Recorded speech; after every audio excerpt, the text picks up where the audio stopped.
그날 나는 손자의 숙제를 보다가 연필을 쥔 채 멈춰섰어요. 숫자 몇 개가 종이 위에서 춤을 추듯 얽혀 있었죠.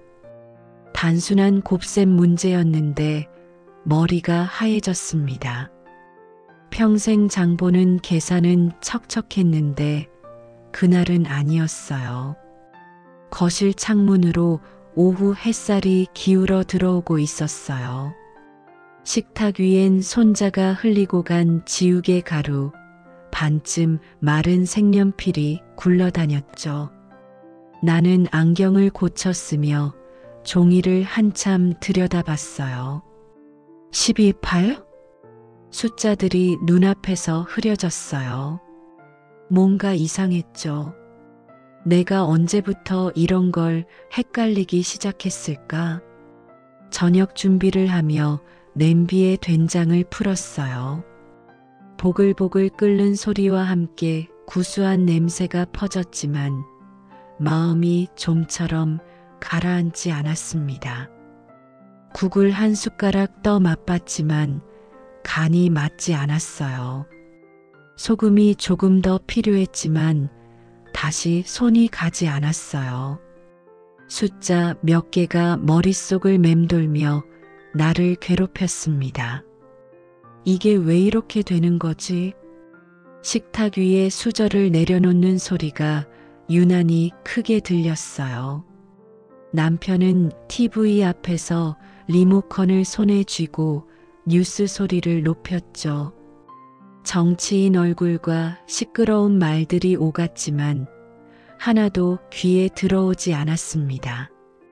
나는 가만히 그 옆모습을 바라보다가 문득 내 마음속에서 아주 오래된 빈자리가 느껴졌어요. 나 언제부터 이렇게 멈춰 있었을까? 설거지를 마치고 물기를 닦던 손이 멈췄어요. 손끝에 주름이 깊게 패여 있었습니다. 그 주름 사이로 비눗물이 고여 반짝였죠. 그 반짝임이 마치 잊어버린 시간처럼 느껴졌어요. 방으로 들어가 서랍을 열었어요. 낡은 사진첩 밑에서 공책 하나가 나왔습니다. 겉표지는 달아있고 모서리는 말려 있었죠. 은주 초등학교 6학년.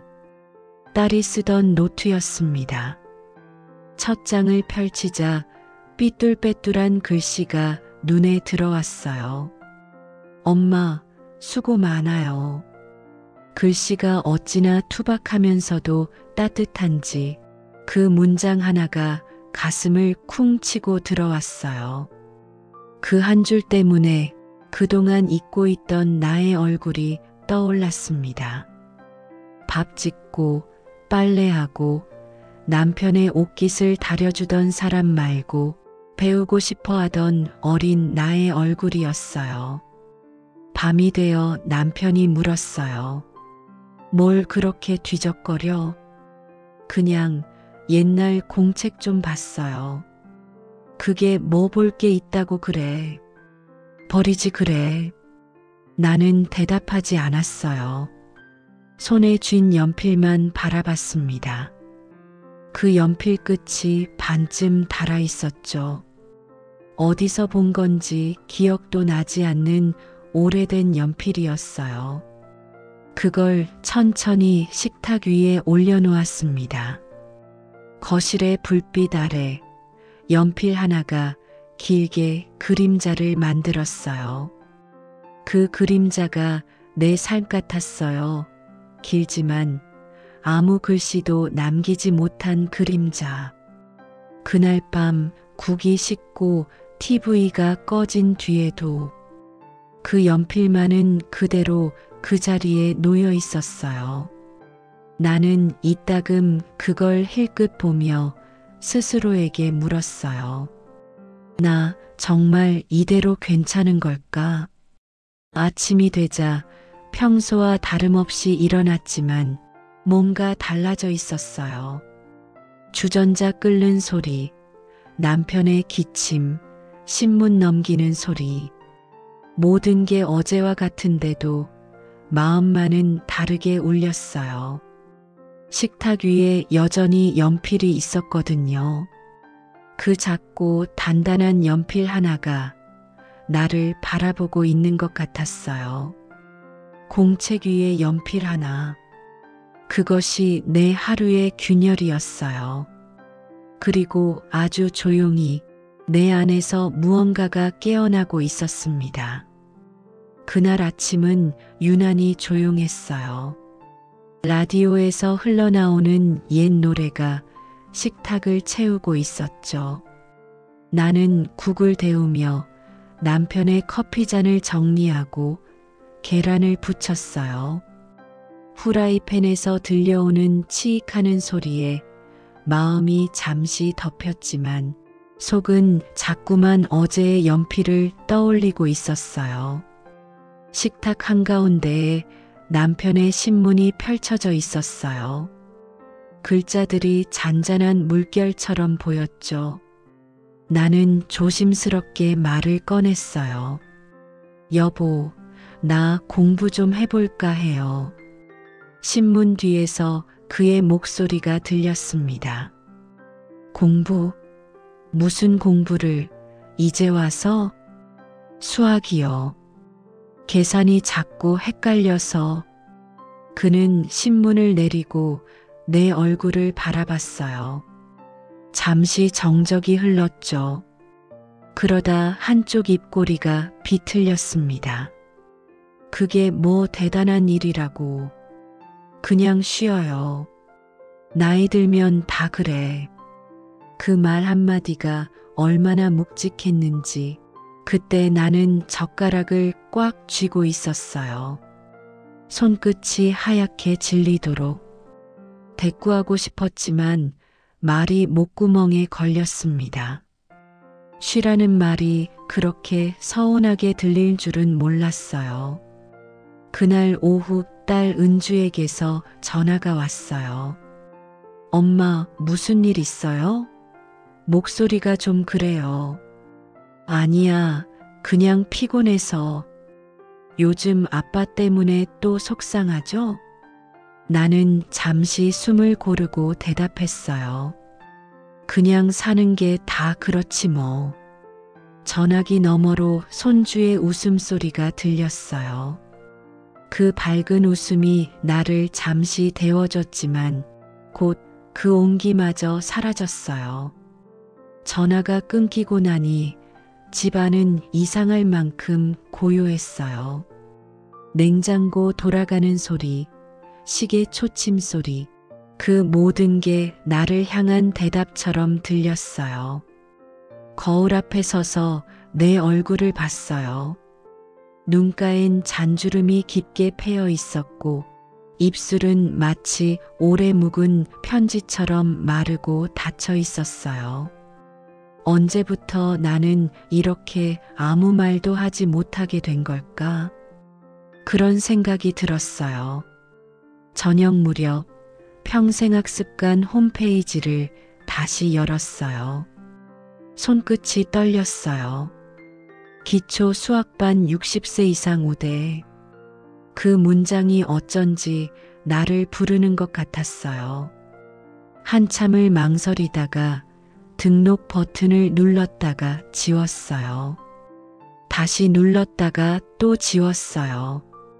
창밖에 해가 저물고 붉은 빛이 벽에 번졌습니다. 그때 남편이 방에서 나왔어요. 아직도 핸드폰 붙잡고 뭐해? 그냥 이것저것 보고 있었어요. 이제 눈도 안 좋은데 그런 건 좀 그만 봐. 그가 무심히 말하고 지나가자 내 손이 저절로 등록 버튼을 눌렀어요. 화면에 신청이 완료되었습니다라는 문장이 떴습니다.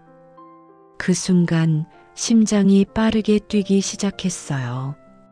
겁이 나면서도 이상하게 가슴이 뜨거웠어요.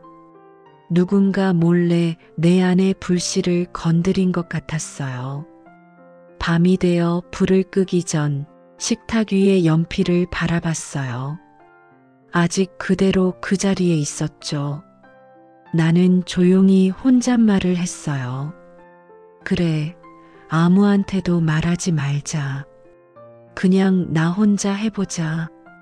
창밖에 가로등 불빛이 창문 유리에 반사돼 흔들렸어요. 그 불빛이 마치 내 속의 불안 같았어요. 그래도 그 불빛이 사라지지 않는 게 왠지 다행이었어요. 오래된 시계가 다시 딸깍하고 움직이는 소리 같았어요. 늦은 나이에 배우는 건 세상에 맞서겠다는 게 아니라 나 자신에게 다시 살아보자고 속삭이는 일이었죠. 첫 수업을 마치고 돌아온 날이었어요. 가을비가 부슬부슬 내리고 운동화 밑창이 젖어 찰박거렸죠. 학습관 복도에선 분필 냄새와 종이 냄새가 섞여 있었어요. 칠판에 선생님이 쓴 15, 15라는 숫자들이 반듯하게 빛났죠. 나는 그 단순한 숫자를 보며 이상하게 가슴이 뛰었어요. 나도 할 수 있겠구나.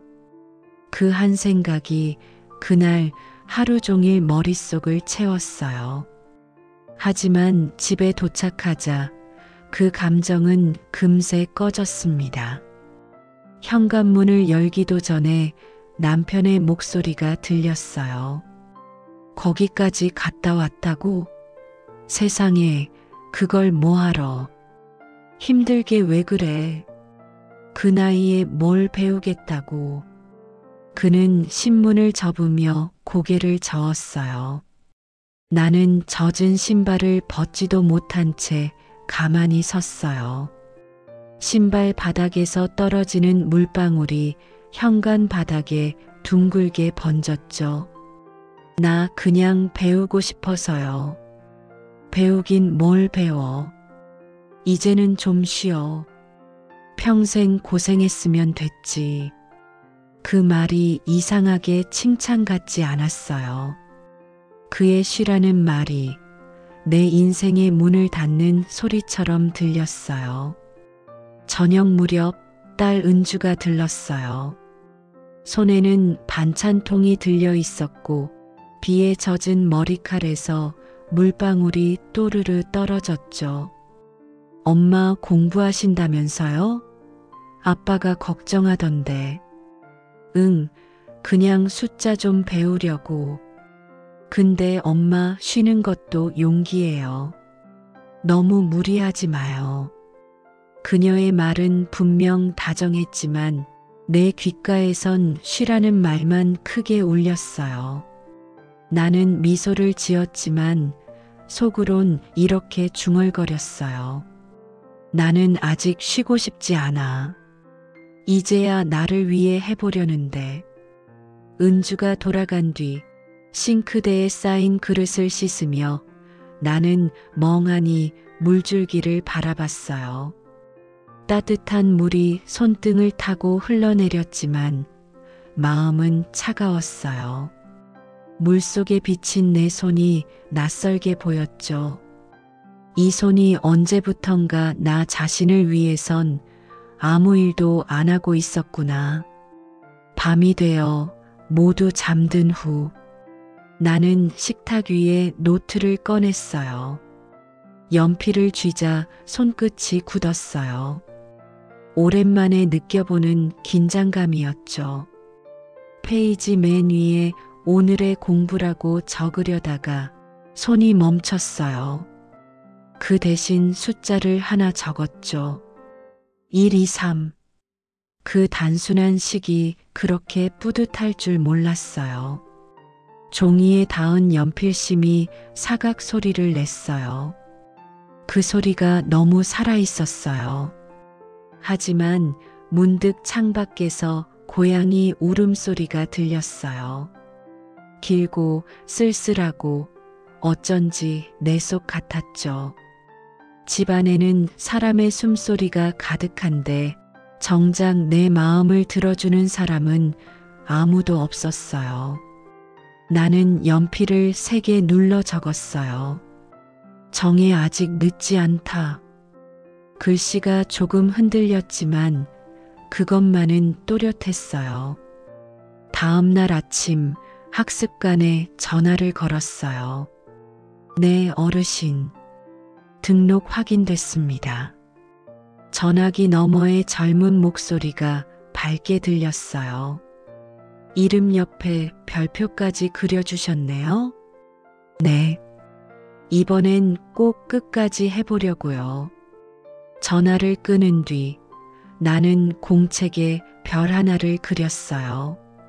손이 살짝 떨렸지만 별은 예쁘게 완성됐어요. 그 별을 바라보다가 마음속으로 다짐했어요. 누가 뭐래도 이번엔 나를 위해서 한다. 그날부터 식탁 위엔 밥그릇 대신 노트가 놓였어요. 숫자와 글씨가 조금씩 늘어갔고 그 위에 내 숨결이, 내 손의 온기가 스며들었어요. 남편은 여전히 뉴스 소리를 높였지만 이상하게 그 소리가 예전처럼 거슬리지 않았어요. 별 하나를 그려 넣은 그날, 나는 처음으로 나를 응원하는 사람이 되었습니다.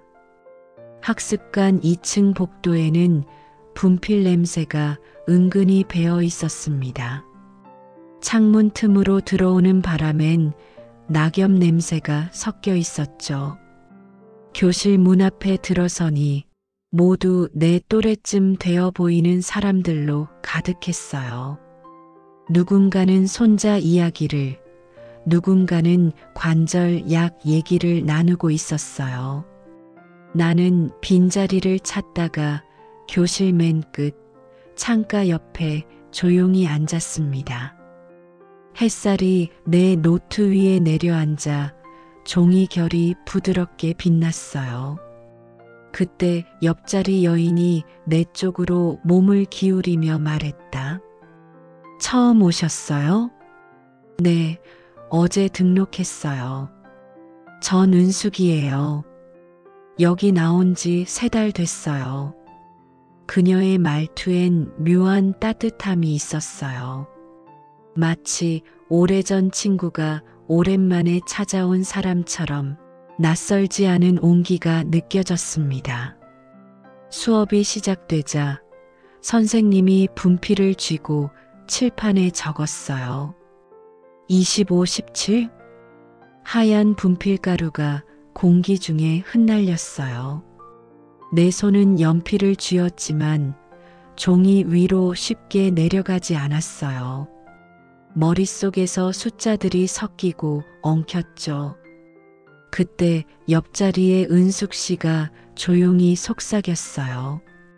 괜찮아요. 같이 해봐요. 그녀의 목소리는 작았지만 단단했어요. 나는 조심스레 써내려갔어요. 25, 17, 42. 손끝이 떨렸지만 선생님이 고개를 끄덕였어요. 좋아요.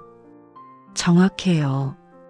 그 말이 귀에 들어오는 순간 마치 누군가 내 안에 먼지를 털어준 것처럼 가슴이 후련해졌어요. 아무도 모르게 입가에 미소가 번졌습니다. 쉬는 시간, 은숙 씨가 종이컵 2개를 들고 다가왔어요. 이 근처 카페 커피예요. 싸지만 맛있어요. 종이컵 위로 김이 피어올랐죠. 커피 냄새에 내 마음이 천천히 풀렸어요. 고맙습니다. 정혜 씨는 원래 숫자 좋아했어요? 글쎄요. 어릴 땐 좋아했는데 살다 보니 까맣게 잊었네요. 다 그렇죠. 나도 글자 모르는 게 부끄러워서 여기 왔어요. 학교 한 번도 못 다녔거든요. 그녀는 웃으며 말했지만 그 눈동자엔 조금의 슬픔이 깃들어 있었어요. 아버지가 농사일만 시켜서요. 글자보단 쟁기가 먼저였죠. 그래도 지금은 행복해요. 이게 내 인생에서 제일 재미있는 시간이거든요. 그 말에 가슴이 저릿했어요. 늦은 나이에도 이렇게 빛날 수 있구나. 그녀의 목소리엔 후회보다 자부심이 섞여 있었어요. 그게 참 멋져 보였어요. 수업이 끝나고 우리는 나란히 학습관을 나섰어요. 바닥에 낙엽이 수북했죠. 그녀가 갑자기 내 노트를 가리켰어요. 이건 뭐예요? 별표까지 그려놨네. 응, 이번엔 끝까지 해보려고요. 그 별 잃어버리지 마요. 길 잃을 때마다 그거 보면 다시 힘나요. 그녀의 말이 이상하게 마음에 박혔어요. 밤이 되어서도 그 문장이 떠올랐어요. 별을 잃지 마요. 그 말이 꼭 내 안에 조그만 등불 같았어요. 집으로 돌아오는 길, 가로등 불빛이 길게 늘어졌습니다. 젖은 낙엽을 밟을 때마다 바스락 소리가 났어요. 내 그림자가 길게 늘어져 있었는데 어쩐지 그 옆에 또 하나의 그림자가 따라오는 것 같았어요. 마치 내 옆에 은숙 씨가 걸어오는 듯한 느낌이었죠. 집 문을 열자 남편이 물었어요. 오늘은 늦었네. 수업이 좀 길어졌어요. 그래, 몸 상하지 말고. 그가 그런 말을 한 건 처음이었어요. 나는 고개만 끄덕였지만 마음 한구석이 따뜻했어요. 식탁 위 노트를 펼쳐보니 별표 옆에 커피 얼룩이 희미하게 남아 있었어요. 은숙 씨가 건네준 커피 냄새가 그대로 배어 있었습니다. 나는 그 얼룩을 손끝으로 살짝 문질렀어요. 그날 이후 학습관 가는 길이 기다려졌어요. 숫자를 배우는 게 아니라 내 마음이 다시 움직이는 법을 배우고 있었으니까요. 그날은 유난히 공기가 차가웠어요. 학습관 창문 유리에 성애가 앉아 있었고 칠판 앞에는 나눗셈 복습이라는 글씨가 적혀 있었어요. 선생님이 분필을 들어 적었죠. 42유? 나는 손가락으로 조심스레 숫자를 세었어요. 하나, 둘, 셋. 하지만 숫자가 머릿속에서 자꾸 흩어졌습니다. 연필심이 종이를 긁는 소리만 들렸어요.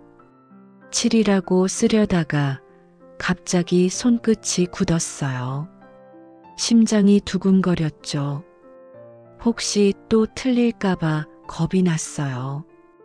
괜히 주위를 살폈어요. 다른 사람들은 아무렇지 않게 문제를 풀고 있었죠. 그들이 한껏 집중한 얼굴이 부럽고 또 서운했어요. 은숙 씨가 내 손을 흘깃 보더니 작게 웃었어요. 괜찮아요. 저도 어제 틀렸어요. 그녀의 말이 따뜻했지만 그 순간 내 안에선 오래된 부끄러움이 피어올랐어요. 나는 예전에 딸 은주의 숙제를 도와주다 문제를 몰라서 화냈던 그 밤을 떠올렸습니다. 그때 왜 그렇게 큰 소리 쳤을까? 그건 아이를 향한 화가 아니라 모르는 자신에 대한 화였다는 걸 이제야 알겠더군요. 수업이 끝난 뒤 은숙 씨가 내게 말했어요. 커피 한 잔 어때요? 우리는 근처 편의점 앞 벤치에 앉았습니다. 겨울바람이 볼을 스쳤지만 따뜻한 종이컵 커피가 손을 데웠어요. 그녀는 종이컵을 두 손으로 감싸쥐며 천천히 말을 꺼냈습니다. 나는 학교를 못 다녔어요. 아버지가 술만 드시고 일만 시켰거든요. 글자 모를 때마다 사람 앞에 나서기가 너무 무서웠어요. 글을 읽는 사람은 다 대단해 보였죠. 그녀의 시선이 멀리 허공에 닿아 있었어요. 커피 김 사이로 그녀의 눈이 반짝였죠. 나는 아무 말도 하지 못했어요. 그저 손끝으로 커피잔의 온기를 느끼며 들었어요. 그 온기가 내 가슴으로 번져 들어왔어요. 잠시 침묵이 흘렀습니다. 그리고 이번엔 내가 입을 열었어요. 나도요. 예전에 애들 숙제 보면서 모르는 문제 나오면 화부터 냈어요. 몰랐다는 게 부끄러워서 그랬나 봐요. 내 목소리가 작게 떨렸습니다. 은숙 씨가 고개를 끄덕였어요. 그 부끄러움이 우리를 여기까지 데려온 거예요. 그녀는 미소를 지었지만 그 미소엔 눈물 한 겹이 묻어 있었어요. 집으로 돌아와 노트를 펼쳤어요. 나눗셈 연습이라 적힌 페이지 한가운데 42, 67을 또박또박 적었어요. 그리고 그 밑에 나도 모르게 글씨를 덧붙였어요. 나도 나눠야겠다. 평생 참고 쌓아둔 마음을 이제는 조금씩 나눠야겠다. 글씨가 울퉁불퉁했지만 그 문장 하나가 나를 편하게 만들었어요. 손끝이 따뜻해졌어요. 다음 날 학습관에서 은숙 씨가 내게 하얀 봉투를 내밀었어요. 이건 그냥 제 이야기예요. 나중에 읽어요. 그녀는 그 말을 남기고 먼저 교실을 나섰어요. 집에 돌아와 조심스럽게 봉투를 열었어요. 그 안에는 낡은 편지지가 들어 있었죠. 삐뚤빼뚤한 글씨로 이렇게 적혀 있었어요. 정혜 씨, 우리는 늦게 배우는 게 아니라 오래 참은 꿈을 꺼내는 중이에요. 글씨마다 연필심이 눌려 종이가 약간 울어 있었어요. 그 흔적이 마치 그녀의 지난 세월 같았어요. 눈물이 볼을 타고 흘러내렸습니다. 편지 위로 떨어진 눈물 자국이 번지며 글씨가 흐릿해졌죠. 그날 밤 남편이 문을 열고 들어왔어요. 그만두면 안 되겠어? 왜요? 요즘 당신 예전 같지가 않아. 자꾸 혼자 있고 예전엔 늘 당신 옆에만 있었잖아요. 그는 아무 말도 하지 않았어요. 방 안엔 시계 초침 소리만 또박또박 울렸어요. 그날 나는 알았어요. 늦게 배운다는 건 사실 오래 묵은 자신을 마침내 꺼내는 일이라는 거요. 그날은 기초 수학반의 중간 평가 날이었어요. 수업 전에 선생님이 말했다. 오늘은 그냥 복습이에요. 틀려도 괜찮아요. 중요한 건 시도하는 거예요. 하지만 괜찮다는 말은 나에겐 더 무거운 위로였어요. 괜찮지 않으니까요. 책상 위에 놓인 시험지 한 장. 36구, 15사, 숫자들이 물결처럼 출렁거렸어요. 나는 연필을 3개 쥐었지만 글씨가 종이 위에서 미끄러졌어요. 괜찮아요. 천천히 해요. 은숙 씨의 속삭임이 들렸지만 귀에 닿지 않았어요. 심장이 빠르게 뛰었고 손끝이 식어갔어요. 눈앞이 뿌옇게 흐려졌죠. 그때 머릿속에 남편의 말이 떠올랐습니다. 그만둬. 당신이 뭘 더 한다고. 그 말이 시험지 위의 숫자처럼 반복됐어요. 그만둬. 그만둬. 그만둬. 눈물이 뚝 떨어졌습니다. 시험지 위에 연필 자국이 번졌어요. 한참 동안 그대로 앉아 있었어요. 선생님이 다가와 내 어깨에 손을 얹었죠. 괜찮아요, 정혜 씨. 그럴 수도 있어요. 그 말이 더 아프게 박혔습니다. 비 오는 저녁, 나는 우산도 없이 학습관을 나섰어요. 비가 얼굴에 닿았지만 눈물과 구분이 되지 않았어요. 손에 쥔 연습장이 비에 젖어 종이가 말려들었어요. 걸음을 옮길수록 운동화 안에 빗물이 스며들었어요. 그 찬 기운이 발끝에서 심장까지 스며드는 듯 했죠. 집 앞 골목에 이르자 창문 너머로 TV 불빛이 새어나왔어요. 남편이 리모컨을 돌리고 있었습니다. 그 평온한 모습이 어쩐지 멀게 느껴졌어요. 현관문을 열자 그는 익숙한 톤으로 물었어요. 오늘은 일찍 끝났네. 시험이 있었어요. 그래서 어땠어? 망했어요.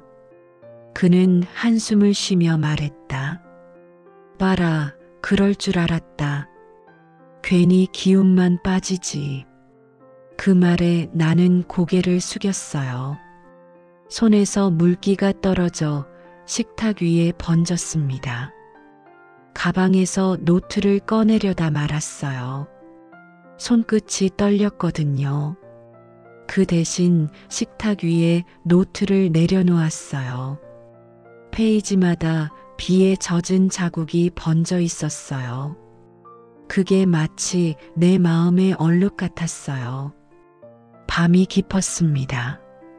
남편은 이미 코를 골고 있었고 나는 불 꺼진 부엌에 홀로 앉아 있었습니다.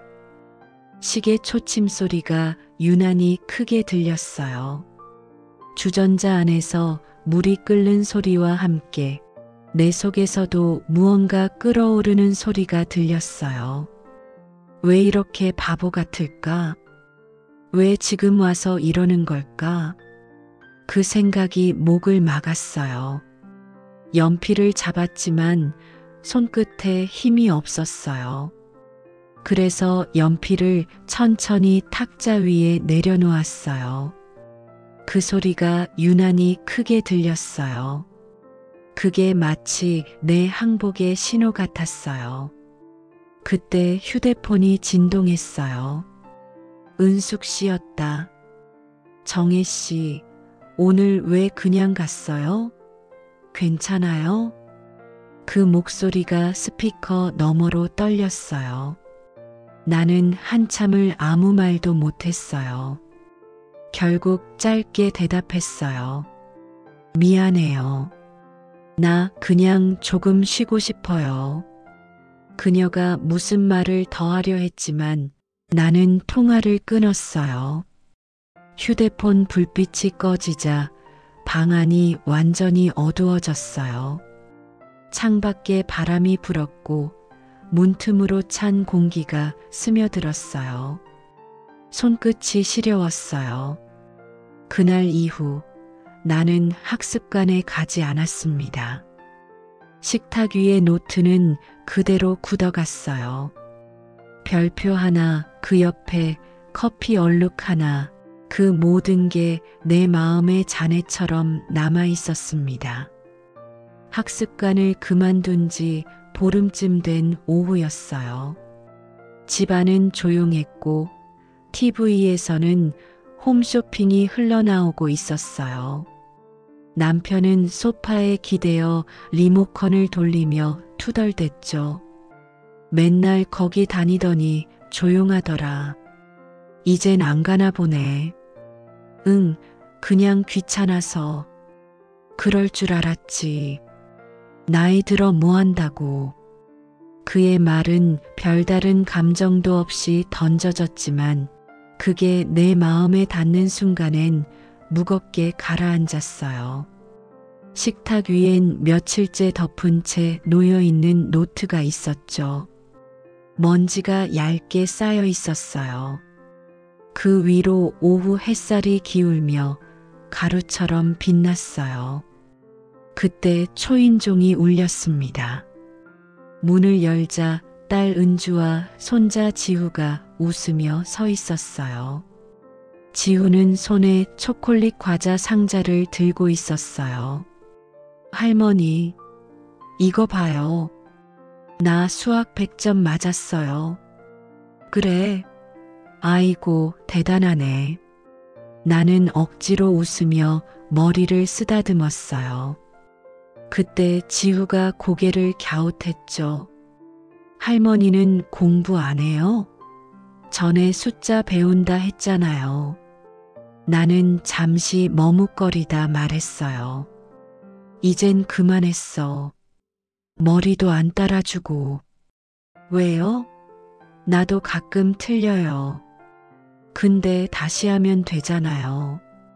그 말에 가슴이 쿵 내려앉았어요. 그 단순한 한마디가 이렇게 깊이 박힐 줄 몰랐어요. 나는 멍하니 지우를 바라봤어요. 그 얼굴에서 오래전 은주의 어린 얼굴이 겹쳐 보였어요. 숙제하다 틀렸다고 울던 아이, 그 옆에서 화를 내며 왜 이렇게 쉬운 것도 몰라 라고 소리치던 나. 그 장면이 생생히 떠올랐습니다. 그땐 나도 몰랐지. 나 자신이 그렇게 몰라서 화났던 거였다는 걸. 지우가 책가방에서 문제집을 꺼냈어요. 할머니, 이거 같이 풀어요. 쉬워요. 그 아이의 손가락이 연필을 잡고 과자 상자 위에 숫자를 그렸어요. 이게 2개, 이게 또 2개, 그러면 4개죠? 그럼 2 곱하기 2는 4예요. 그 작은 손이 과자를 하나씩 옮길 때마다 내 가슴 속 어디선가 오래 묵은 돌덩이가 풀려나갔어요. 나는 그 손을 바라보다가 무심코 노트를 꺼냈어요. 손자와 마주 앉아 첫 장을 펼쳤죠. 먼지가 일었지만 그 냄새가 이상하게 반가웠어요. 지우가 웃으며 말했다. 할머니, 여기 별 있네. 내가 또 하나 그려줄게요. 손자가 연필을 쥐고 별을 그렸어요. 그 별은 조금 삐뚤었지만 그 어느 때보다 반짝였어요. 이건 내가 할머니한테 주는 상이에요. 포기 안 한 상? 나는 그 말에 웃음이 터졌어요. 눈물이 함께 흘렀지만 이번엔 울어도 괜찮았어요. 지우야, 할미 글씨 좀 봐라. 삐뚤지? 괜찮아요. 나도 초등학교 처음엔 더 심했어요. 그래, 그럼 할미도 다시 해볼까? 응, 내가 도와줄게요. 저녁이 되어 은주가 엄마 이제 갈게요 하며 일어났어요. 지우가 현관에서 손을 흔들며 말했죠. 다음에 또 공부하자, 할머니. 문이 닫히자 집안이 다시 조용해졌지만 이상하게 그 조용함이 오늘은 따뜻했어요. 나는 식탁으로 돌아와 노트를 폈어요. 지우가 그려준 별이 새로 반짝이고 있었죠. 연필을 들어 조심스레 썼어요. 235. 단순한 숫자였지만 그 숫자들이 내 심장을 두드렸어요. 그래, 틀려도 괜찮아. 이건 내 글씨니까. 그때 남편이 거실에서 나를 보고 말했어요. 참 대단하네. 그 한마디가 처음으로 칭찬처럼 들렸어요. 나는 고개를 들지 않았지만 가슴 한가운데서 무언가 따뜻하게 번졌어요. 그날 이후 식탁 위엔 다시 연필이 올려졌어요. 그리고 그 옆엔 손자가 그려준 별 하나가 반짝였죠. 오래 묵은 부끄러움 대신 내 안에는 다시 시작이라는 단어가 피어나고 있었습니다. 그날은 학습관 마지막 수업이 있는 날이었어요. 마당에 매화꽃이 흐드러지게 피어 있었죠. 바람이 불 때마다 꽃잎이 하얗게 흩날렸어요. 그게 마치 이제 괜찮다고 속삭이는 듯 했어요. 아침에 남편이 신문을 접으며 말했어요. 오늘은 또 어디가? 수학반요. 오늘이 마지막 날이라네요. 그는 한참 나를 바라보다가 낮게 중얼거렸어요. 그 노트 아직 안 버렸네. 응. 이번엔 끝까지 써보려고요. 남편은 신문을 내려놓더니 작게 한숨을 쉬었어요. 그래. 몸 상하지 말고 천천히 다녀와. 그 말이 어색했지만 어쩐지 마음이 따뜻해졌어요. 학습관 교실은 봄빛으로 가득 차 있었어요. 창문 틈으로 들어오는 바람에 분필가루가 부드럽게 흩날렸죠. 칠판 옆에는 지난 겨울 은숙 씨가 가져온 화분이 놓여 있었어요. 작은 잎사귀들이 새순을 틔우고 있었죠. 은숙 씨가 먼저 내게 손을 흔들었어요. 정혜 씨, 다시 왔네. 응, 이제 도망 안 갈 거야. 우린 서로 눈을 마주보며 웃었어요. 그 웃음 안엔 수많은 날들의 눈물이 스며 있었죠. 수업이 끝나고 선생님이 칠판을 바라보다가 말했어요. 다들 수고 많으셨어요. 정답보다 소중한 건 오늘 이 자리에 나왔다는 거예요. 그 말을 듣자 눈물이 핑 돌았어요. 연필을 쥔 손끝이 떨렸지만 이번엔 부끄럽지 않았어요. 공책 표지엔 별이 2개 그려져 있었어요. 하나는 처음에 나, 하나는 다시 일어난 나. 은숙 씨가 다가와 내 노트를 바라봤어요. 별이 2개네. 누가 그렸어요? 손주가요. 포기 안 한 상이라면서. 그녀가 웃으며 말했어요.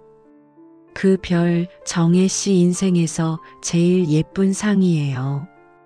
우리는 그렇게 한참 웃었어요.